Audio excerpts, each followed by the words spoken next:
To answer that kind of question, the same answer that you have given on this Quadcom. Yes po, Mr. Chair. Okay. During the raid doon sa Porac, di ba? According sa PAOK TF, parang meron nakuha silang bank account mo eh. Is this true? Yes po, Mr. Chair. May nakuha silang bank account mo? Yes po, Mr. So Chair. anong bangko 'yon? BPI po, Mr. Chair. BPI. Yes, Mr. Ilang BPI account meron ka? I have one personal account po, Mr. Chair. One personal account? Ano to? Checking, savings, or Savings po, Mr. Chair. savings account? So, isa lang ang savings account mo? Or Yes you po. have another joint account with somebody? I have a joint account with Attorney Roque po, Mr. Chair. So, meron kang joint account with Harry Roque. Yes po, Mr. Chair. How much? Magkano laman nung joint account nyo ni Attorney Harry Roque? As of today ba yun, Mr. Chair? No, today, how much? Sa pagkakalam ko, Mr. Chair, close na po yung account na yun. Close na. Sino nag-close? Ikaw? Kayong dalawa, joint, right?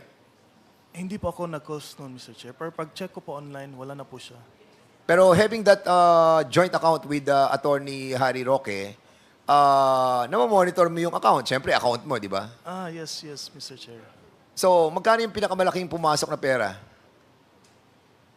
Sa pagkaalala ko kasi, Mr. Chair, that account was used for election po, Mr. Chair. So, how medyo much ang pinakamalaking pumasok na pera? Around 3M or more, Mr. Chair.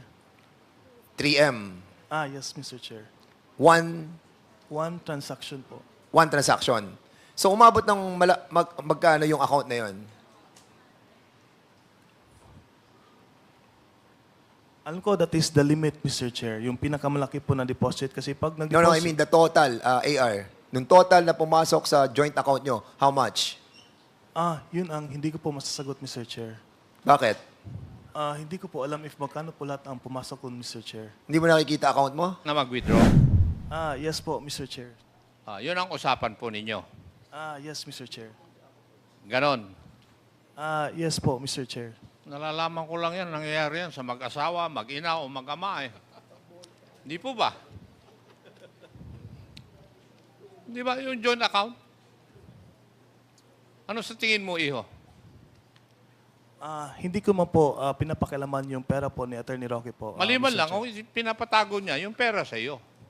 Kasi hati kayo. Halimbawa, 5 milyon, hati kayo, di 2.5 kayo.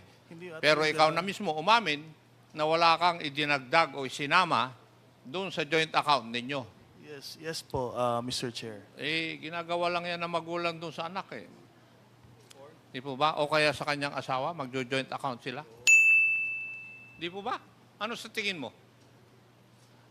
Inutusan lang po ako, Mr. Chair. Sumunod lang naman po ako. Inutusan ka lang and sumunod ka.